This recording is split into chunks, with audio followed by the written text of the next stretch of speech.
नमस्कार दोस्तों, स्वागत है आपका हमारे इस YouTube चैनल में।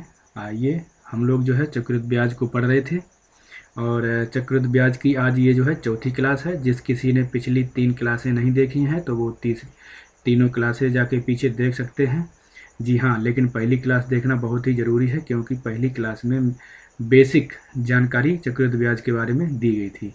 पहली क्लास अगर आप देख लेते हैं तो आगे की क्लास को आप बिल्कुल समझ पाएंगे चक्रवृद्धि ब्याज को कैसे निकाला जाता है, कैसे सॉल्व किया जाता है। आइए बिना देरी किए हुए पहले क्वेश्चन पे चलते हैं। पहला क्वेश्चन है हमारा 10,000 रुपये का 3 वर्ष का चक्रवृद्धि ब्याज है कितना होगा, जबकि ब्याज की दर जो है क्या है, प्रथम वर्ष 4% है, दूसरे वर्ष 5% है, तीसरे वर्ष 6% है। यहाँ पर क्या किया है इसने जो है, अभी तक जितने भी हम लोगों ने पीछे जो भी क्वेश्चन किए हैं उसमें क्या थी, दर जो है एक ही रहती थी, ठीक है ना। यहाँ पर क्या है, उसने 3 वर्ष का दिया है लेकिन तीनों वर्ष का अलग अलग दर दे रखी है। तो हमको घबराने की कोई ज़रूरत नहीं है। देखिए, हमको सिर्फ और सिर्फ क्या आता है, प्रिंसिपल टू अमाउंट का रेशियो बनाना आता है। यानी कि प्रिंसिपल मतलब मूलधन और अमाउंट मतलब मिश्र धन, ठीक है ना। आइए बना लेते हैं फटाफट से।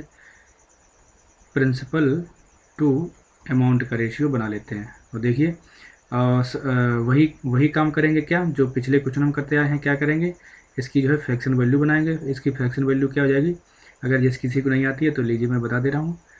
फ्रैक्शन वैल्यू इसकी हो जाएगी 4 से इसको काटेंगे, यानी कि परसेंटेज लो क्या होता है 100, यानी कि 4/100, यानी कि इसको जब काटेंगे तो क्या आएगा 25 आएगा। यानी कि ये आ गया है कितना, आ गया 1/25। यानी कि ये हमारा जो है, अगर आप पहली क्लास देख के आएंगे तो हमने आपको बताया था कि ये क्या होता है, ये बेस जो है हमारा प्रिंसिपल होता है और ये ऊपर वाला जो है क्या होता है, ये इंटरेस्ट होता है, ठीक है। अब आइए, क्योंकि ये प्रिंसिपल क्यों होगा ये भी मैंने बताया है। ये प्रिंसिपल क्यों होगा, प्रिंसिपल इसलिए होगा क्योंकि ब्याज किस पर लगता है, ब्याज लगता है मूलधन पर। जो भी आप किसी से धन लेकर के आएंगे तो वो क्या है, मूलधन है। तो ब्याज जो है हमेशा किस पर लगेगा, मूलधन पर ही लगेगा ना। तो ये हमारा क्या है, प्रिंसिपल पर 1 रुपये का ब्याज है ये हमारा, ठीक है। आइए अब देख लेते हैं प्रिंसिपल टू अमाउंट का रेशियो बना लेते हैं। देखिए प्रिंसिपल कितना है, 25 है पहले वर्ष का, और 1 रुपये का ब्याज पड़ेगा तो हमको लौटाना कितना पड़ेगा, 26 रुपये लौटाना पड़ेगा, ठीक है। आइए अगली वर्ष का देख लेते हैं। अगली वर्ष का हमारा क्या है, 5% है दर। तो इसकी जो है फ्रैक्शन वैल्यू क्या हो जाएगी, अब हम डायरेक्ट जो है फ्रैक्शन वैल्यू ही लिख रहे हैं, ठीक है ना। 1/, इसका जो है क्या हो जाएगा 20 हो जाएगा। ये क्या है, प्रिंसिपल है, ये क्या है, इंटरेस्ट है। आइए प्रिंसिपल टू दूसरे वर्ष का जो है प्रिंसिपल टू अमाउंट का रेशियो क्या हो जाएगा, 20 और 21, ठीक है। आइए अब तीसरे वर्ष का देख लेते हैं फटाक से। तीसरे वर्ष का जो है फ्रैक्शन वैल्यू क्या हो जाएगी, यानी कि हम डायरेक्ट लिख लें या बना लेते हैं, चलिए। वैसे 3/50 आएगा। अरे यार क्या कर दिया मैंने, ये सॉरी, 60 नहीं लिखना है, 6 लिखना है। ये देखिए, यानी कि आपको क्या, ये जो है तीसरे वर्ष का क्या हो जाएगा, 6/100 जब करेंगे तो क्या आएगा, ये जो है 3/50, यानी कि 50 हमारा क्या है, प्रिंसिपल है, 3 क्या है, ब्याज है। देखिए तो तीसरे वर्ष का प्रिंसिपल टू अमाउंट रेशियो क्या हो जाएगा, 50 से 53 हो जाएगा, ठीक है। अब देखिए क्वेश्चन में हमको जो है दिया हुआ है, देखिए इसका मल्टीप्लाई अपन कर लेते हैं। इसका मल्टीप्लाई, अब जो इधर अगर कोई संख्या कट रही हो तो काट लेते हैं। देखिए इसको काट लेते हैं, ये 13 हो जाएगा और इसको छोटा कर लेते हैं, यानी कि ये कितना हो जाएगा, 10 हो जाएगा। क्योंकि रेशियो में आप जो है काट पीट कर सकते हैं लेकिन जोड़ घटाना नहीं कर सकते हैं, ठीक है। तो मैंने ये जो है छोटा कर लिया थोड़ा। अब देखिए इसका गुणा कर लेते हैं, 25 × 10 क्या है, 250, और 50 का गुणा करेंगे क्या है, 25 × 5 125, यानी कि 25 × 5 125 और 2 0, ठीक है। ये आ गया हमारा प्रिंसिपल, ये क्या आ गया, प्रिंसिपल आ गया। अब देखिए इसका गुणा कर लेते हैं। जब इसका गुणा करेंगे तो हमारा जो है 13 × 21 × 53 जब करेंगे तो हमारा ये आ जाएगा 14469, ठीक है। अब देखिए ब्याज हमारा कितना हो जाएगा, इस जो है अमाउंट में से, ये क्या है, ये अमाउंट है, इस अमाउंट में से इसको प्रिंसिपल को जब घटा देंगे तो क्या आ जाएगा, हमारा ब्याज निकल आएगा। तो देखिए जब ब्याज हम इसको घटाएंगे तो कितना निकलेगा, 1969 हमारा जो है ब्याज निकलेगा, ठीक है, इसके हिसाब से।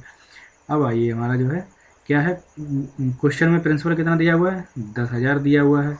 ये वैल्यू 10,000 प्रिंसिपल किसकी वैल्यू है, ये जो है हमारे हिसाब से प्रिंसिपल कितना आया है, 12,500 आया है प्रिंसिपल, ठीक है।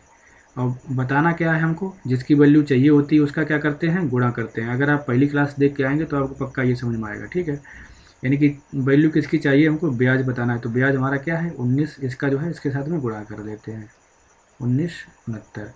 2 जीरो से 2 जीरो कैंसिल किया, 25 पंचे 125 और 25 चकू 100, ठीक है ना। इस 4 का गुणा कर लेते हैं इसके साथ, तो क्या हो जाएगा 9 चौक 36 की 6 हासिल लगा 3, 6 चौक 24 और 3 27 की 7, और 2 कैरी हुआ 9 चौक 36 और 2 38, और 3 कैरी हुआ 4 एकम 4 और 3 कितना हो जाएगा 7, ठीक है। इसको डिवाइड करना है, इस 5 5 बचा था ना नीचे।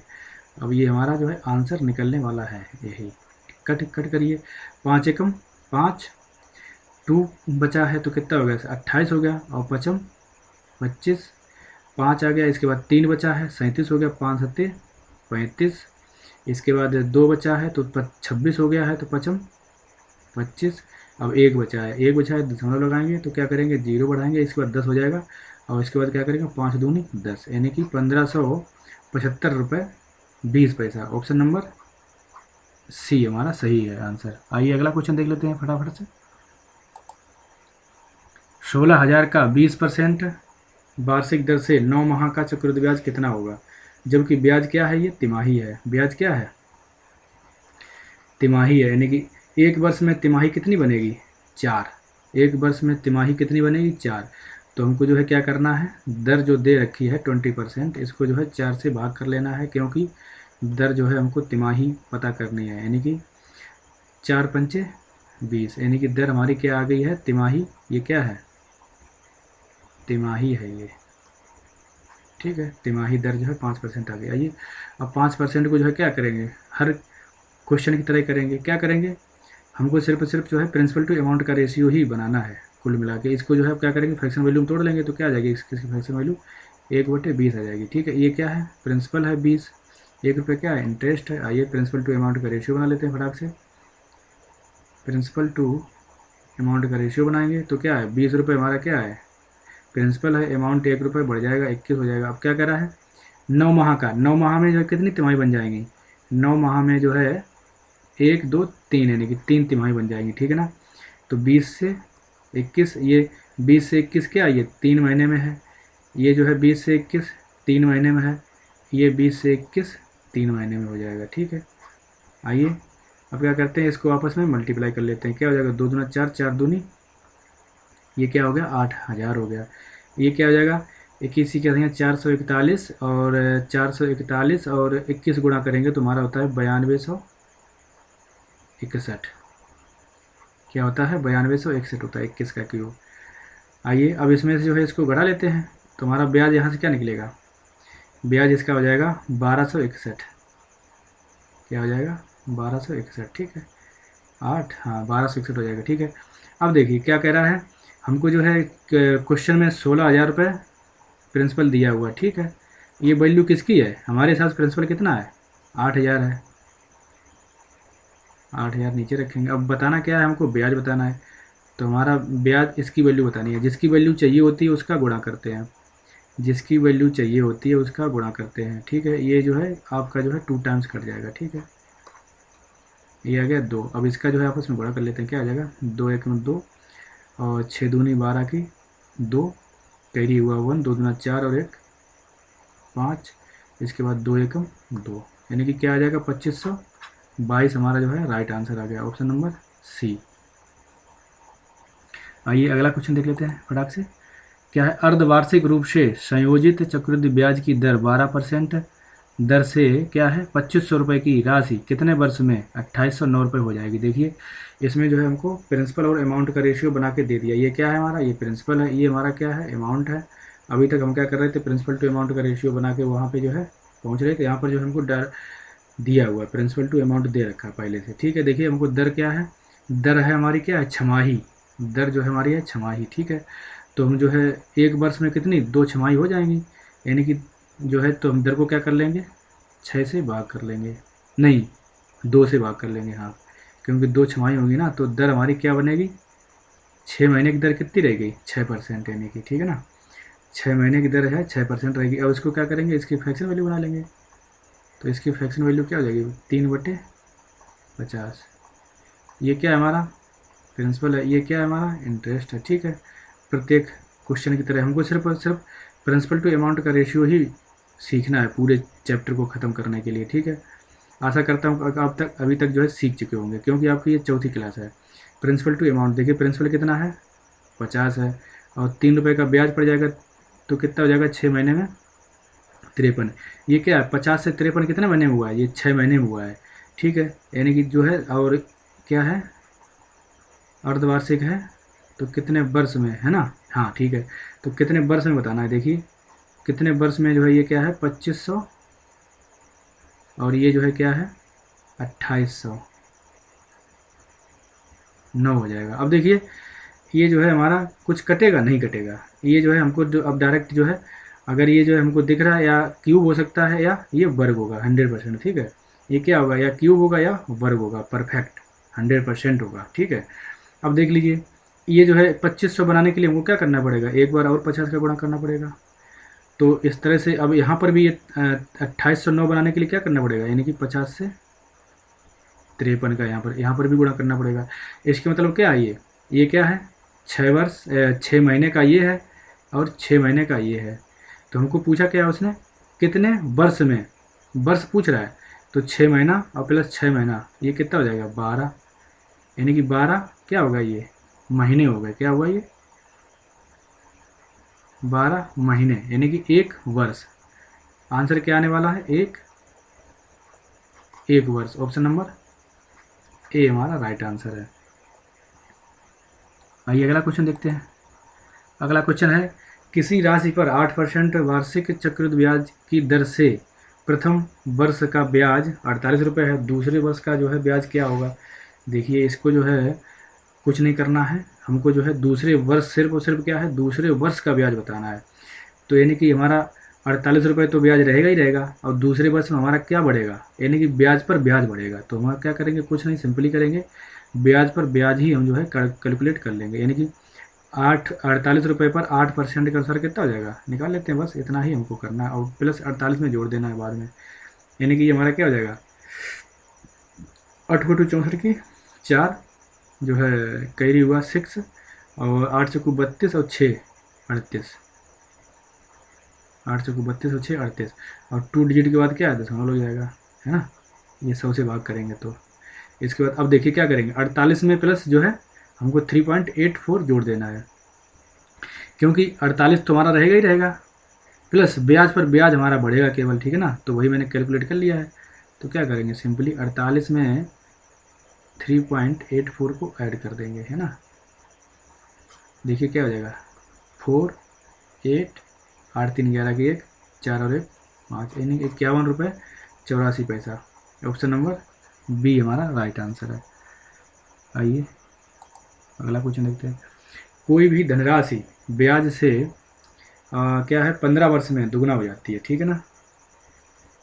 क्या है 15 वर्ष में चक्रवृद्धि ब्याज की दर से कोई राशि जो है दुगना हो जाती है। आइए देख लेते हैं, हमको क्या आता है, प्रिंसिपल टू अमाउंट का रेशियो ही बनाना आता है। देखिए देख लेते हैं यहाँ पर क्या है, प्रिंसिपल टू अमाउंट का रेशियो, यानी कि मैंने अगर किसी को 1 रुपये दिया है तो वो क्या हो जाएगा दोगुना हो जाएगा। कितने वर्ष में होगा, ये दिया हुआ है साफ साफ 15 वर्ष में, ठीक है। 15 वर्ष में क्या है, ये 1 रुपये मैंने किसी को दिया है, तो ये जो है 1 रुपये से क्या हुआ दोगुना हो गया, ठीक है। कितने वर्ष में 15 वर्ष में। अब उसको क्या करना है, उसको करना है 8 गुना बनाना है, यानी कि ठीक है। तो यहाँ पर हम जो है क्या करें, यहाँ पर जो है ऐसी क्या संख्या से गुणा करें जो हमको जो है यहाँ पर जो है क्या बन जाए 1 से 8 हो जाए। यानी कि जो है, यानी कि यहाँ पर जो है 2 दूना 4 और 4 दूनी 8, है ना। तो ये हमारा 1 से 2 1 से 2, यानी कि यहाँ पर भी 1 से 2 होगा, यहाँ पर भी 1 से 2 होगा। ये कितना वर्ष में होगा 15 वर्ष में। ये कितने होगा, ये भी 15 वर्ष में होगा, ठीक है। तो हमारा देख लीजिए इन सबको जो है क्या करना है, इन सबको ऐड कर देना है। 15 15 15 क्या हो जाएगा, ये 45 वर्ष, यानी कि 45 वर्ष में जो हमारा क्या है 8 गुना हो जाएगा। अगर मैं किसी को 1 रुपये दूंगा, अगर मैं किसी को 1 रुपये दूंगा, ठीक है ना, 1 रुपये देंगे तो वो जो है 45 वर्ष में क्या है 8 रुपये हो जाएगा, ठीक है। यही हमको बताना था। देखिए दूसरा तरीका इसका क्या कर सकते थे, इसका जो है क्या है, ये 2 गुना था ना, ये 2 की पावर क्या थी यहाँ पर 1 थी। उसी प्रकार से सेम पावर कर लेते हैं, यानी कि यहाँ पर 2 की पावर क्या हो जाएगी, 2 की पावर हो जाएगी हमारी 3।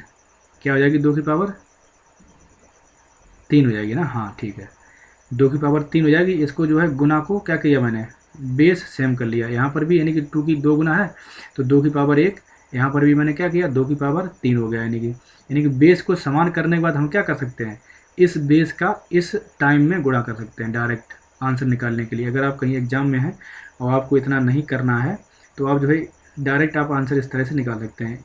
यानी कि आपको जो है 2 गुना, जो भी गुना दे रखा होगा उसका बेस सेम कर लेना है, और बेस सेम करने के बाद जो है लास्ट का बेस होगा, यानी कि जो लास्ट की पावर होगी उसका जो है मल्टीप्लाई कर देना है उस समय से। यानी कि जो है क्या करेंगे, 3 गुणा 15 करेंगे ना तो हमारा डायरेक्ट 45 आंसर फेंक देगा। ये हमारा आज का लास्ट क्वेश्चन था। अगर मेरे द्वारा आपको ये क्वेश्चंस कराए गए हैं, अगर आपको अच्छी तरह से समझ में आए हों तो आप इस वीडियो को लाइक शेयर एंड सब्सक्राइब कर सकते हैं, और बेल आइकन को ऑन कर लीजिए, जिससे मेरे द्वारा जो भी वीडियो अपलोड की जाए तो आपको सबसे पहले आपके पास जानकारी इसकी पहुंचे। वीडियो को देखने के लिए आप सभी का तहे दिल से बहुत बहुत धन्यवाद। जय हिंद।